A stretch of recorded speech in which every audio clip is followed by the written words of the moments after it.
समानता कहाँ से ली गई है, तो ये स्टेटमेंट जो है ब्रिटेन के कॉन्स्टिट्यूशन से लिया गया है। ठीक है तो फ्रेंड्स, कैसे हैं आप सभी? आई होप सभी अच्छे होंगे। दोस्तों पॉलिटी का कुछ इम्पोर्टेंट क्वेश्चंस बनाए हैं मैंने। तो सबसे पहले देखते हैं, भारत में केंद्र राज्य संबंध निर्भर करते हैं, यानी सेंट्रल गवर्नमेंट और स्टेट गवर्नमेंट का जो रिलेशन है वो किस पर निर्भर करता है, क्या मेंटेन हुआ है उसमें।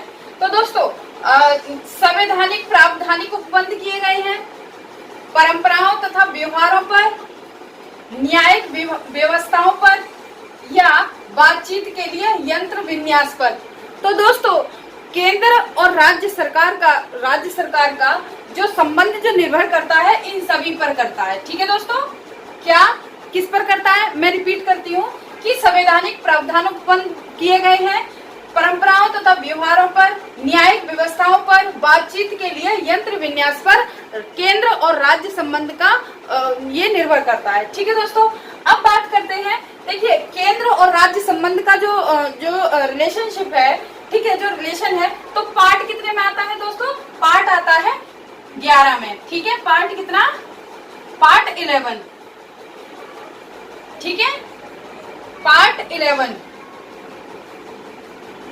और आर्टिकल पूछा जाए आपसे तो आर्टिकल कितने से बताओगे आप? तो आर्टिकल जो है 245 से लेकर 255। ठीक है, तो यानी केंद्र का और राज्य का जो रिलेशन है वो पार्ट कितने में आता है? पार्ट 11 में आता है। ठीक है, और अनुच्छेद कितने से? 245 से 255 तक। ठीक है, मैंने यहाँ लिखा हुआ है। तो दोस्तों देखो, आर्टिकल जो है 245 से 255 तक हम कहेंगे तो विधायी संबंध है। ठीक है, विधायी यानी जुडिशियल जो रिलेशन है वो है ना, विधायी संबंध यहाँ पर है।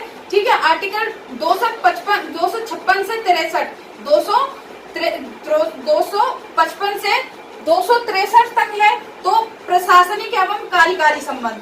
ठीक है, जो केंद्र का और राज्य का जो प्रशासनिक या कार्यकारी संबंध जो है, यानी प्रशासनिक यानी किसी भी तरह का एडमिनिस्ट्रेटिव का काम हो गया या फिर एग्जीक्यूटिव का काम हो गया, तो वो केंद्र और राज्य सरकार मिलकर बनाते हैं। ठीक है, तो ये दो हो गए।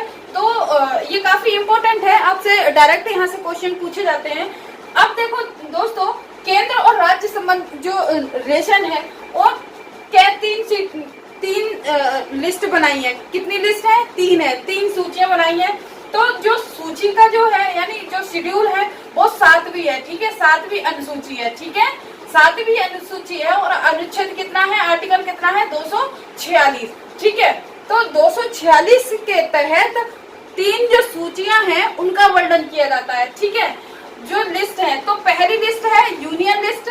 ठीक है, यूनियन लिस्ट यानी संघ सूची, और स्टेट लिस्ट सेकंड है, स्टेट लिस्ट यानी राज्य सूची, और तीसरी है कंकरेंट लिस्ट यानी समवर्ती सूची। तो आर्टिकल कितना है, देखिए यूनियन लिस्ट में सब्जेक्ट कितना है, यानी यूनियन लिस्ट यानी संघ को ये पावर है कि जितने भी 100 सब्जेक्ट हैं उन पर कानून बनाने का, लॉ बनाने का जो राइट है वो केंद्र सरकार का है। ठीक है, अब स्टेट लिस्ट है, उसमें सब्जेक्ट कितने हैं? 66 है। ठीक है, 66 यानी सरकार अपने लेवल पर सारे कानून बना सकती है। ठीक है, तो कितने विषयों पर?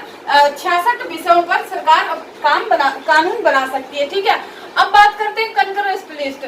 ठीक है, तो कंकरेंट लिस्ट जो समवर्ती सूची है, तो राज्य और केंद्र मिलकर जो काम बनाते हैं उनको हम कंकरेंट लिस्ट बोलते हैं, यानी समवर्ती सूची बोलते हैं, समवर्ती। ठीक है, दोनों मिलकर काम करते हैं।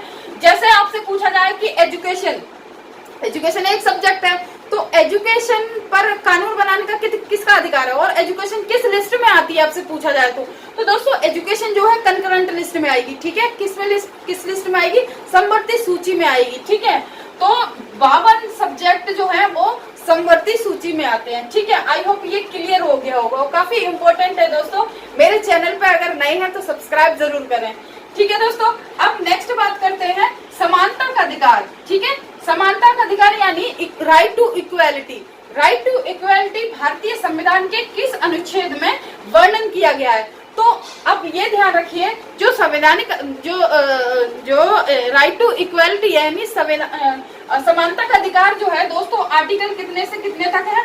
आर्टिकल 14 से 18 तक है, ठीक है।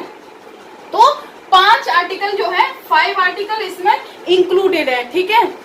अब दोस्तों ये आपसे ये पूछा गया कि विधि के समक्ष समानता कहाँ से ली गई है, तो ये स्टेटमेंट जो है ब्रिटेन के कॉन्स्टिट्यूशन से लिया गया है, ठीक है दोस्तों। और आपसे ये पूछा जाए कि विधियों का समान संरक्षण, विधियों का समान संरक्षण जो है वो कहाँ से लिया गया है, तो यूएसए के कॉन्स्टिट्यूशन से लिया गया है, ठीक है दोस्तों। तो ये काफी इंपॉर्टेंट है दोस्तों।